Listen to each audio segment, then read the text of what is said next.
কালকে দুপুর থেকে বৃষ্টি পড়তেছে, এখন অবধি বৃষ্টির থামাথামির কোনো নামগন্ধ নেই। আমাদের এখানে কতগুলো ধান শুকাইতে দেওয়া আছে, বৃষ্টির কারণে এগুলো আমরা নিচে নামাইতেও পারিনি। পরে এখানে পলিথিন দিয়ে ঢেকে দিছি। এরপর থেকে বৃষ্টি পড়া শুরু হয়েছে, কালকে দুপুর থেকে একটু থামতেছে না, সারা রাত বৃষ্টি, ঝড়, বাতাস। ধানগুলো যে কী অবস্থায় আছে আল্লাহ ভালো জানে। নিচ দিয়ে পানি ঢুকে ভিজে গেছে কিনা সেই টেনশনে আছি। এখন বৃষ্টিটা একটু থামলেই আর বাতাসটা একটু কমলে ধানগুলো আমরা নিচে নামাবো, কিন্তু বৃষ্টি থামতে ইচ্ছে না, এরকম গুড়ি গুড়ি করে বৃষ্টি পড়তে আছে। এখন এই হলো অবস্থা, সবগুলো সিদ্ধ সিদ্ধ ধান।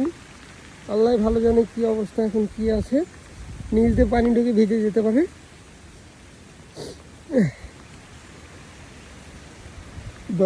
ঠান্ডা বাতাস। এই যে এই জমিগুলোতে কালকে পানি ছিল না, কালকে পানি ছিল না, এই বৃষ্টিতে আবার পানি হয়ে গেছে।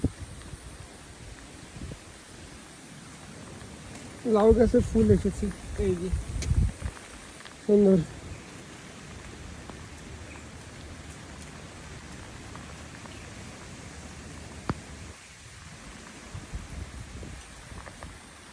অনেক ফুল এসেছে, এখন মনে হয় লাউ ধরবে।